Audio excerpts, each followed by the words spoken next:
Coucou à tous, je suis ravie de vous retrouver aujourd'hui dans ce nouvel épisode de podcast. Alors pour ceux qui ne me connaissent pas, je m'appelle Jessica, j'ai 33 ans, je vis en Lorraine et je suis passionnée par énormément de loisirs et plus particulièrement ce qui va toucher à l'art du fil comme le crochet plus précisément. Je fais aussi du tricot mais je suis beaucoup moins à l'aise qu'avec le crochet. Donc au fil de mes vidéos, vous allez découvrir un petit peu mes ouvrages que j'ai terminés, les choses que j'ai en cours, les envies du moment, les derniers achats, etc. etc. Donc comme d'habitude, je vais tout de suite démarrer avec ce que je porte. Alors je ne vais pas pouvoir vous donner beaucoup de précisions puisque c'est un ouvrage que j'ai fait il y a une dizaine d'années. Alors c'était rien de compliqué, j'avais monté donc au tricot en aiguille circulaire des côtes. J'ai fait un petit col et en fin de compte c'est simplement un chauffe-épaule. Donc vous voyez c'était vraiment au tout début, donc les coutures étaient très apparentes. Donc c'est vraiment quelque chose pour se blottir quand il fait un peu froid. Donc j'avais fait du jersey, un peu de mousse. Enfin oui, c'était quelque chose de très basique, mais qui m'avait permis à l'époque de renouer avec le tricot puisque j'étais partie sur une mauvaise expérience à mes débuts.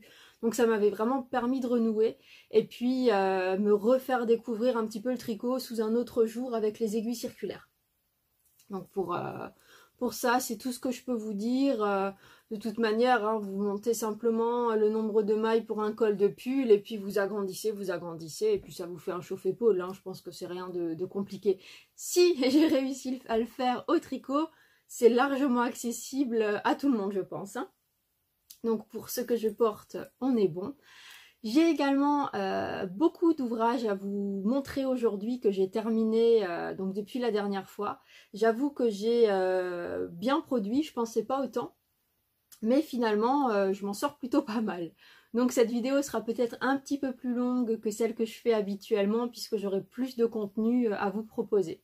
Je me suis même fait un petit mémo de tous les ouvrages que j'ai eu terminés depuis la dernière fois puisque mine de rien, ils sont un petit peu nombreux. Vous voyez pas, mais sur le bureau, ils sont tous couchés en attente de se dévoiler. Donc on va tout de suite démarrer avec ce que j'ai oublié de vous montrer la dernière fois.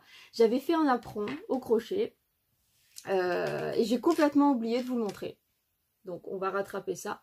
Donc c'est un petit napperon, rien de très sorcier, point ananas, enfin motif ananas.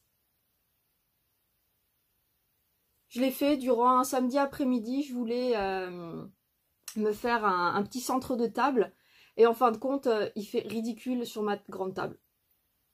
J'ai une grande table qui fait 2,20 m et ça au milieu, ça se perd dans la masse. Donc au final, il va sur la table basse, c'est pas grave. Mais c'était vraiment très agréable à faire. Ça faisait un moment que j'avais pas fait de vrai napperon à proprement parler. Donc oui, pas mal. Je me suis rendu compte à la fin qu'il me manquait une branche par là. Par chance, on peut rattraper facilement. Donc j'étais contente. Voilà. Bien évidemment, tout ce que je vais vous parler, tout ce que je vais vous montrer et dont je vais vous parler sera en lien dans les infos de la vidéo. Hein. Si je ne cite pas forcément les créateurs, c'est parce que moi et l'anglais, ça fait 35. Donc, c'est plus simple pour moi d'écrire que d'écorcher les noms. Hein. Donc, pour le premier ouvrage, on est bon. Ensuite, on va passer donc chronologiquement. Je vous avais montré la dernière fois un encours, un cal que j'avais démarré. C'était une petite licorne sorcière. Donc je l'ai terminé. Je suis très contente puisque le modèle vraiment me plaît beaucoup. Donc la voici. Bon, il y a un petit détail comme les cheveux où j'ai pas trop compris comment les coudre pour que ce soit cohérent. Donc j'ai fait au mieux. Au pire des cas, je lui mets toute sa touffe devant et ça va le faire. Regardez-moi les petits yeux si vous arrivez à voir le détail des yeux. Je suis une fana des yeux. J'en ai beaucoup avec plein de motifs. Non, vous voyez pas. Il y a des petits... Ah si, là peut-être. Il y a un peu des petits stries blancs sur l'œil. Enfin, c'est le détail. Hein. Faut bien regarder, mais moi j'aime bien.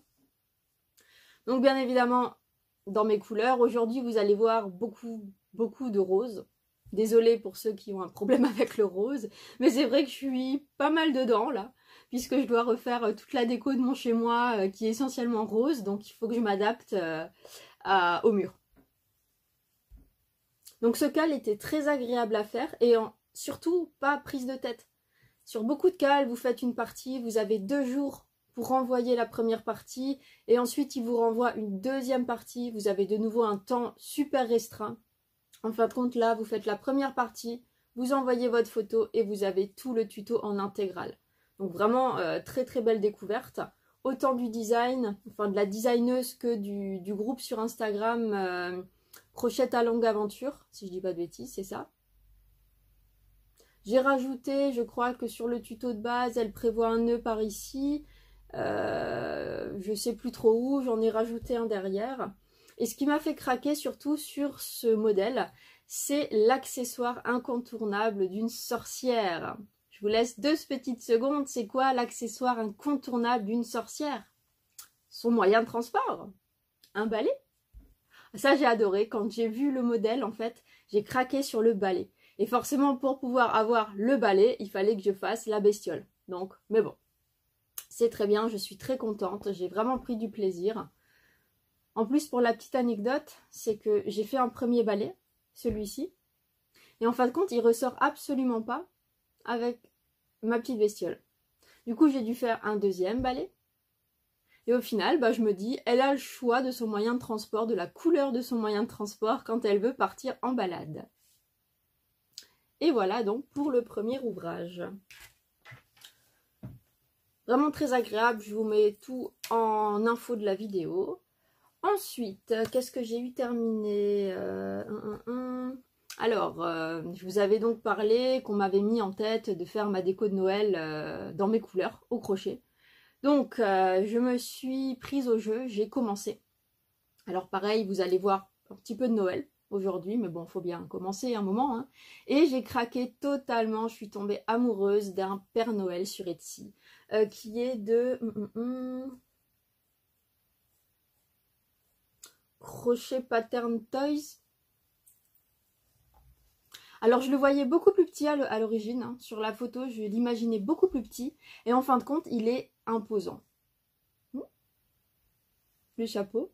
Alors vous voyez tout de suite le détail, il manque le pompon, ça j'avoue je ne l'ai pas fait. Et voilà, coucou! Vous voyez que ça tranche pas du tout, c'est exactement la même couleur pour la petite histoire. Le Katona 246, c'est la couleur de mes murs. Voilà, ça vous savez tout. Alors j'ai adoré le faire. Franchement, j'ai pris un plaisir fou à le faire. La barbe, je me suis dit, ah, ça va être prise de tête, puisque c'est que des petites bouboules qu'il faut assembler. En fin de compte, super, génial. Bon, j'ai encore les petites épingles là, parce que j'ai pas cousu le bonnet. Je me pose la question si je vais le coudre ou pas. Mais voilà le Papa Noël. Vous voyez, il est quand même assez grand, quoi. Hein. En plus, j'ai eu le tuto en promotion. Je crois que prix d'origine, il doit être pas loin des 10 €. Ce que je trouve assez conséquent. Et je l'ai payé dans les 2,97 € si je dis pas de bêtises. Donc vraiment très très intéressant. Alors, aucune complexité dans cette bestiole. Sauf un point où moi, je me suis arraché les cheveux. C'est une des premières fois où je perds mes moyens devant le rembourrage d'une bestiole. Alors je vous explique. J'ai rembourré les pieds. Ici, j'ai commencé à rembourrer, on va dire jusqu'à la moitié de la petite jambe. Et je me suis dit, monte le corps, puisqu'en fait, tout le Père Noël, c'est une seule partie. Elle vous fait ensuite changer le rose pour passer au beige. C'est vraiment une et même partie. Et arrivé au niveau des yeux, quand j'ai commencé à diminuer, je me dis, ah, je vais commencer à rembourrer tranquillement. Oh mon Dieu, mais pourquoi j'ai pas commencé avant? Je suis devenue dingue. Intérieurement, j'ai commencé à bouillir, c'était une catastrophe. Ma moumoute, c'est pour ça que je dis, il y a moumoute et moumoute, est très, volumineuse. Donc moi, je mets toujours mon stock dans une poubelle géante. Et quand je remplis ma moumoute, j'appuie dessus. Et comme j'appuie dessus, elle prend directement du volume. Alors vous allez me dire, c'est bien puisque ça occupe de la place. Mais du coup, quand vous avez des petites choses comme ça à rembourrer, vous appuyez dessus et elle ressort automatiquement. je suis devenue dingue. Alors, j'ai pris ma moumoute de prédilection, qui est mais totalement à l'opposé de celle-ci. Celle-là, vous la tassez, elle bouge plus. Par contre, en termes de sensation, c'est du béton. Heureusement que j'avais cette moumoute, sinon je pense que je l'aurais jetée par la fenêtre, le Père Noël. Ah, j'en avais ras-le-bol. Hein. C'est la première fois où je galère autant. Mais bon, allez, le résultat en vaut la peine, je suis très très contente. Donc ça va être l'élément principal de la décoration, qui va donc être sur le dessus d'un de mes buffets dans la salle à manger. Je pense mettre le sapin au milieu, un petit sapin, hein, rien de fou, hein, et tout autour décoré justement avec ces petits sujets de Noël. Donc ça a été le premier Noël que j'ai fait. Ensuite, je suis partie sur un sapin. Je me suis dit, bah, qui dit Père Noël, Noël, bah, forcément sapin. Alors là, je vais vous le montrer tout nu, puisqu'il n'est pas encore décoré. C'est un sapin que j'ai déjà fait. Alors malheureusement, je ne pourrai pas vous dire de qui ce modèle vient. Alors là, je fais appel à vous. Si vous connaissez le ou la créatrice, créateur de ce design, s'il vous plaît, faites-le moi savoir. Il y a quelques années, j'étais sur beaucoup de groupes sur Facebook qui proposaient justement des cales, mais où l'origine du modèle n'était pas précisée. Donc en fait, j'ai le tuto qui a été traduit donc par ce groupe de cales sur Facebook, mais je n'ai aucune idée du créateur. Donc si vous pouvez m'aider, ça serait vraiment, ça me ferait très plaisir. Et bien évidemment, je ne précise pas que le groupe sur Facebook n'existe plus, donc je ne peux pas aller chercher l'information, voilà. Donc c'est un sapin présenté comme ça. Alors sur le modèle, il le décore avec des petits boutons. Donc je me pose encore la question si je vais y greffer des petits boutons ou des petits pompons ou des petits genre de petits confettis ou des petits sequins, tiens. Je suis encore en réflexion là-dessus. Mais le sapin principal est fait. Et je me suis dit que ça pouvait être sympa de faire genre une petite mini forêt. Mais je me suis dit si je fais 3 sapins, même en couleurs différentes, identiques, ça va pas ressortir, ça va faire... ça va pas être le rendu que je souhaite. Donc j'ai fait un sapin en faisant que les 2 premières parties. Voilà. Et je me suis dit, si j'en ai fait 2, il manque ici juste un tout petit 3e. Donc j'ai fait juste la première partie. Donc j'ai ma genre de mini forêt. J'ai fait un rose un peu plus peps, histoire de trancher avec le Père Noël, parce que si je fais tout de la même couleur de mes murs, malheureusement, il n'y a rien qui va ressortir. Donc il faut que je jongle aussi avec un rose un peu plus pétant. Donc ma petite forêt. Ensuite de là, je suis partie sur un autre modèle. Ah, j'ai carburé, je vous l'ai dit. Hein. Sur un autre modèle, toujours dans le thème de Noël, que j'avais déjà fait il y a peut-être 5-6 ans. Léopold de l'ours polaire. Alors, pour la petite différence, j'ai toujours en ma possession Léopold que j'ai crocheté il y a effectivement donc ces années-là. Donc je vous montre. Donc extrêmement mou. Voilà. Enfin, très mignon parce que j'avais adoré le faire. J'ai vraiment pris du plaisir à l'époque à le faire. Et donc on voit la différence en fait d'années de crochetage. Donc voilà aujourd'hui celui que moi j'ai fait. Il faut savoir que c'est le même modèle, c'est le même type de laine. Sauf que là j'étais sur un crochet 2,5 et là je suis en 2,20. Donc quasiment pas de différence. Mais c'est là où on voit à quel point avec le temps on serre plus. Et du coup pour les bestioles ça donne un meilleur rendu. On dirait que c'est 2 modèles totalement différents ou alors la maman et le petit bébé ou voilà. Donc vraiment, alors je pense que beaucoup connaissent ce modèle puisque je l'ai déjà vu beaucoup passer sur Instagram et sur Facebook. Donc c'est Léopold, l'ours polaire. Alors j'ai bugué au niveau des pieds, je sais pas ce que j'ai fait. Parce que ça se crochette en un morceau. Et là, je sais pas, j'ai bugué. C'est pas grave, de toute façon, il va être posé contre les sapins, donc ça gênera pas. Mais j'ai encore une fois pris du plaisir à le faire et je lui ai mis des petits yeux paillettes bleues. On voit pas bien. C'est pas grave. Donc ça a été donc mon petit accompagnant du Père Noël. Et ensuite, je suis partie sur Facebook. Je suis sur plusieurs groupes qui proposent donc des cales, encore à l'heure actuelle. Et j'ai trouvé un cal de pain d'épices que j'ai trouvé trop mignon. Alors j'ai demandé la première partie et en fin de compte, en parallèle sur Pinterest, j'ai trouvé la source. Donc ça me permettra de vous donner effectivement le designer de ce pain d'épices.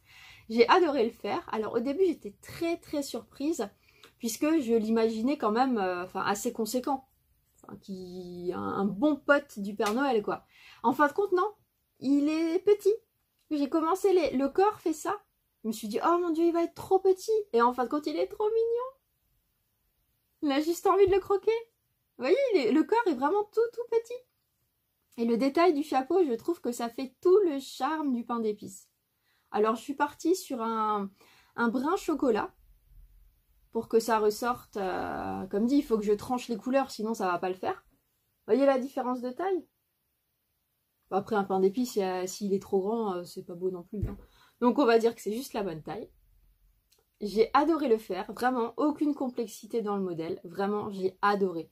La seule chose que moi j'ai modifiée, c'est que les 2 derniers rangs du chapeau, j'ai fait des augmentations pour que le chapeau soit bien plat.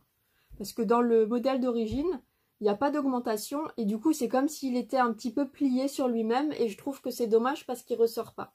Alors que là, il épouse vraiment la tête, vraiment comme il faut. Donc vraiment, j'ai adoré faire ce petit pain d'épices. Et ensuite, je crois qu'on est déjà pas mal. Mine de rien, je pensais que j'allais le faire à rallonge et en fin de compte, j'ai quand même pas mal bardé. Je vais essayer, je dis bien essayer de vous mettre un petit peu ça. C'est dur, hein. C'est très dur. Vous voyez, j'ai déjà ça avec les sapins. On est plutôt pas mal. Je vais essayer de trouver un modèle de... Enfin, j'ai trouvé un modèle de reine, puisque j'ai acheté un petit traîneau en bois tout simple pour justement servir d'appui à la déco. Et j'ai trouvé des petits rennes, mais vraiment le petit renne sur les 4 pattes, magnifique. Alors j'ai espoir qu'il y ait une petite remise sur le tuto. Donc pour l'instant, j'attends. Jusqu'au dernier moment où ça va être chaud au niveau timing de respecter pour la déco de Noël. Donc pour l'instant, j'attends. Patience. Et en dernier ouvrage terminé, que je regarde vite, il reste Je suis tellement... j'ai tellement peur que la vidéo dure longtemps que du coup, je me mets une pression à moi-même. On va se calmer. Donc, le gnome du mois de novembre. Alors, j'ai beaucoup réfléchi, je ne savais pas du tout quel thème choisir pour le mois de novembre. Et en fin de compte, je suis partie sur le thème, alors vous allez sûrement rire puisque c'est pas un thème de fou, mais en novembre, il y a le Black Friday, le vendredi noir. Et mine de rien, je me rends compte que je ne suis pas la seule à l'attendre pour voir d'éventuelles promos sur Etsy. Alors ça, c'est petit clin d'œil à une copine qui se reconnaîtra. Elle attend avec impatience depuis de longs mois une éventuelle promo sur un certain tuto. Et moi, du coup, pareil, j'ai le petit renne que j'attends beaucoup. Et un autre tuto dont je vous parlerai après. Je vais d'abord vous dévoiler mon gnome. Donc, puisque je suis partie sur, on va dire, la période, le thème solde, pour faire les soldes, en général, on a besoin de quoi? D'argent. Le fric. Donc je suis partie là-dessus, vraiment bon, il n'a rien de compliqué ce gnome, mais j'ai adoré le faire puisque c'est vraiment le thème des soldes. Alors déjà, il a un petit panneau, attention, je vous montre le petit panneau, avec un sou. J'ai mis 2 €. Petit panneau, puisque attention, il milite, hein, il milite pour les soldes, attention. Hein. Je lui ai fait un petit sac rempli de sous-sous, pour qu'il soit équipé pour faire les soldes. Et voilà le gnome. Attention, il vaut son pesant d'or. Hein. Il est équipé pour dépenser toutes ces petites pièces. Donc oui, j'ai vraiment voulu faire un clin d'œil puisqu'avec avec cette copine, on attend tellement ce vendredi noir qu'il fallait que je marque le coup en faisant un petit gnome prêt à faire les soldes. Comme dit, le design de ce gnome n'est pas très recherché, mais c'était pour marquer le coup, pour les éventuelles promotions. Et donc en parlant promotion, j'ai littéralement craqué, je suis tombée amoureuse d'un tuto de boules pour le sapin de Noël. Mais des boules designées en tête de Père Noël, Mamie Noël, les petits lapins, enfin magnifique. Mais par contre, alors j'achète beaucoup de tutos. En général, le prix, il est plus ou moins cohérent. Mais là, j'avoue que ça calme. Alors, il y a, je crois, 16 boules différentes. Bon, il y a des lots avec que 4. Mais moi, ce qui m'intéresse, c'est le pack complet. Donc, il y a 16 boules de Noël. Alors, il faut savoir que toutes les bases des boules, ce sont les mêmes.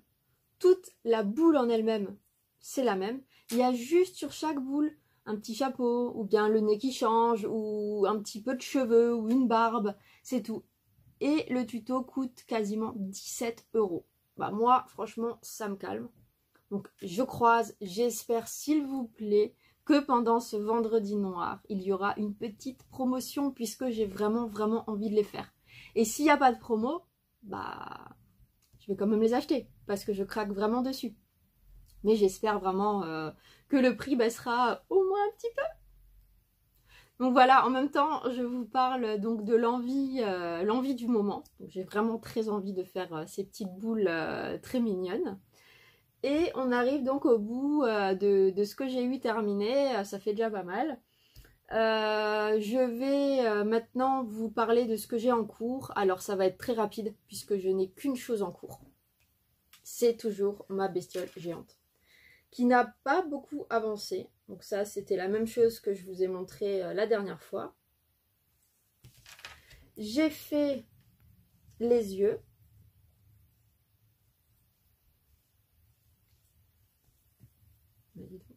Je laisse toujours des kilomètres de fil pour la couture. Les petits yeux. Je les trouve trop mignons. En plus, j'ai pris des yeux un peu yeux de chat. Avec des paillettes roses. Donc ça, c'est fait. J'ai fait le museau. J'ai fait la langue. Bon, c'est... Je vais vous montrer, c'est des petits morceaux. Vous n'allez pas comprendre grand-chose. Donc ça, c'est bon. J'ai commencé la tête. Où est-elle? Là. Excusez-moi pour le petit mouvement sportif. Donc ça, c'est le début de la tête. Alors, on y croit. Hein. On va pas s'éterniser dessus, mais on y croit. On y croit. Il faut que je continue. En fait, sur le tuto, je suis absolument pas à l'aise. Je sors de ma zone de confort puisque je comprends pas. Le tuto est tellement bien écrit, tellement bien détaillé. Et elle marque au début du tuto que il faut faire attention et il faut déplacer le marqueur pour qu'il reste en ligne droite tout au long de l'ouvrage. Mais je comprends pas pourquoi à ce moment-là, à la fin du rang, elle note pas +1 ou +2 ou etc. Je comprends pas, c'est tellement détaillé. Pourquoi elle n'a pas rajouté cette petite indication? Du coup, moi, ça me perturbe complètement. Bouger le marqueur, etc. Quand c'est pas droit, ben, je me rends compte, ça fait déjà 3 rangs que je suis comme ça. Alors, qu'est-ce que je fais? Je redéfais les 3 rangs. Enfin, c'est tout un bordel. Donc, je vais faire la tête. J'ai pris la décision de faire la tête sans me préoccuper du marqueur. Et je vais avancer, et puis je vais voir. J'ai posé la question sur un groupe sur Facebook si c'était dérangeant, si justement on ne faisait pas suivre le marqueur. Quelqu'un m'a dit que non, elle m'a montré la photo, bah on y voit que du feu. Donc je pense ne rien toucher au marqueur et continuer comme ça. Et puis bah advienne ce que pourra. Et sinon, bah au pire des cas, j'aurai que la tête à faire, à refaire. Donc on va essayer. C'est pour ça que c'est un projet qui traîne. Donc c'est tout ce que j'ai en cours. Les envies, ben, je vous en ai fait part, hein, continue à étoffer un petit peu cette petite déco de Noël. J'ai aussi craqué sur un modèle au tricot. Oui, au tricot, vous entendez bien. Alors, c'est un modèle tout simple, aucune complexité. C'est un modèle un peu avec des manches chauve-souris, excusez-moi. Chauve-souris, on commence, si j'ai lu en diagonale le tuto, mais on commence par les manches. On continue, on fait un trou pour la tête. En fait, tout est en un morceau. Donc, on va voir. Je vais étudier ça d'un peu plus près, voir quelle laine pourrait aller avec ce projet. Et en fonction de ça, ben, je verrai si je me lance ou pas. Parce que le tricot me démange un petit peu. J'aimerais bien remonter quelque chose sur mes aiguilles, je l'avoue. Et sinon, pour le... je pense qu'on a fait le tour de mes envies. J'avoue que j'arrive pas à avoir vraiment d'autres envies pour l'instant puisque je me concentre à fond sur Noël. Là, on est début novembre. J'aimerais que ma déco soit terminée au plus tard le dernier week-end de novembre. Donc il va falloir que je speed pas mal.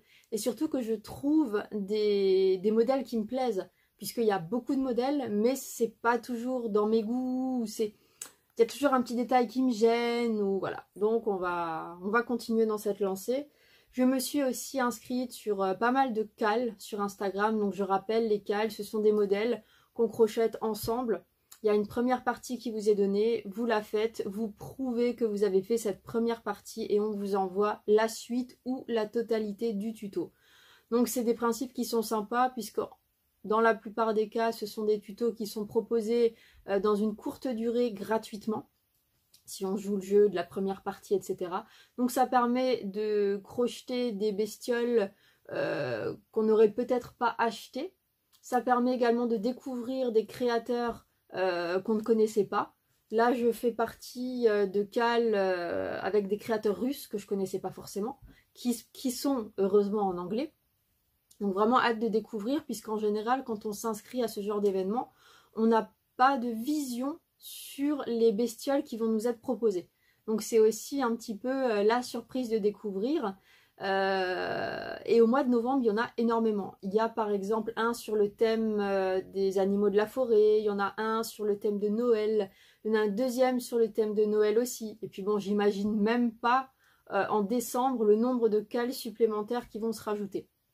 Donc vraiment, peut-être je vais trouver mon bonheur pour continuer ma décoration pour les fêtes.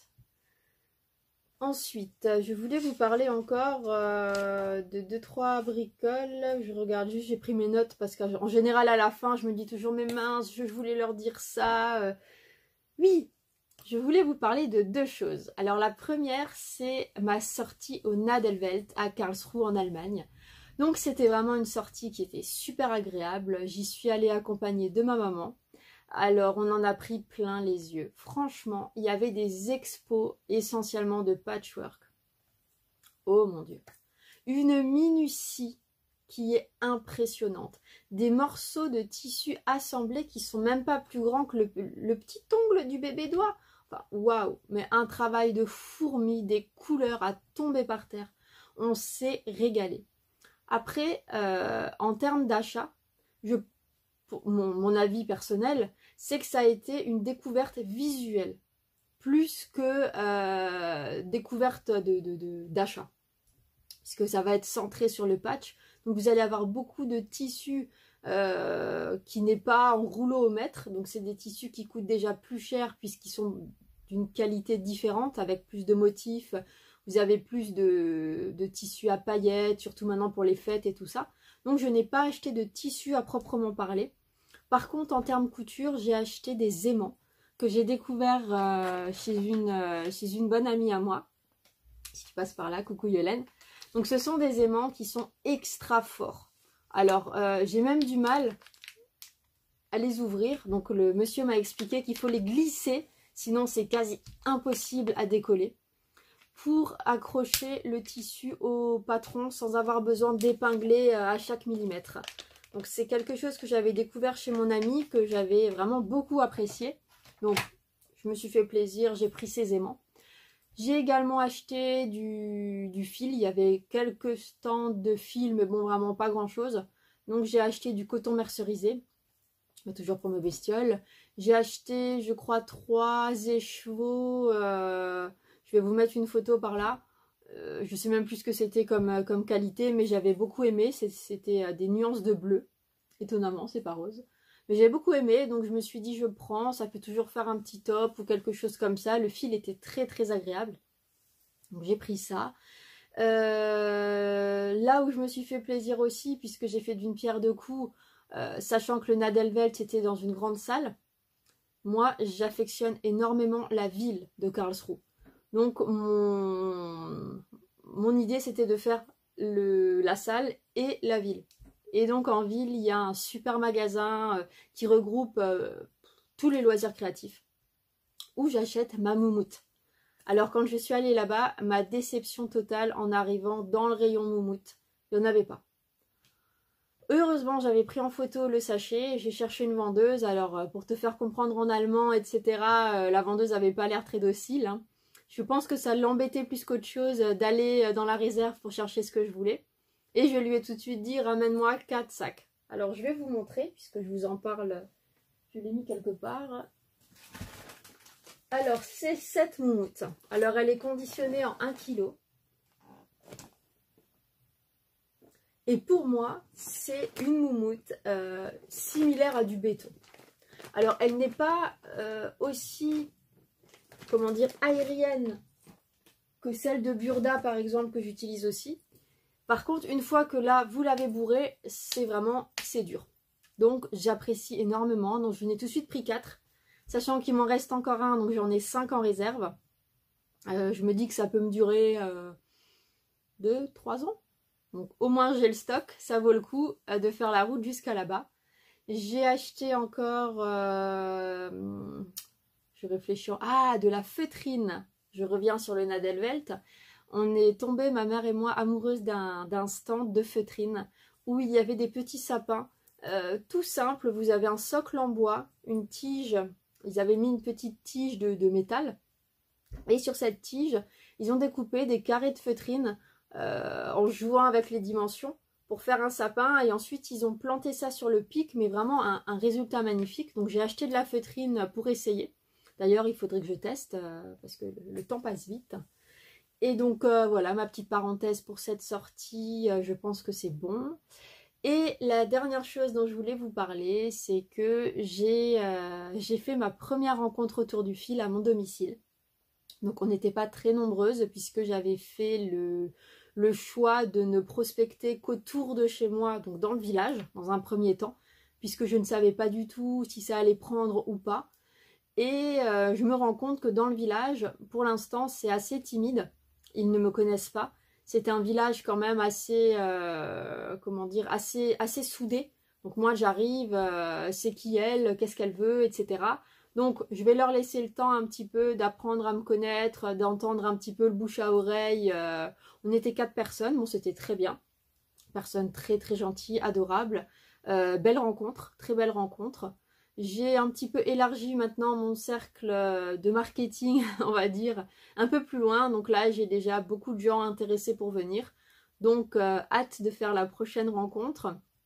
On sera forcément plus nombreuses et puis ça nous permet de partager encore plus et de découvrir un peu l'univers de tout le monde. Donc vraiment encore une fois, très beau moment de partage.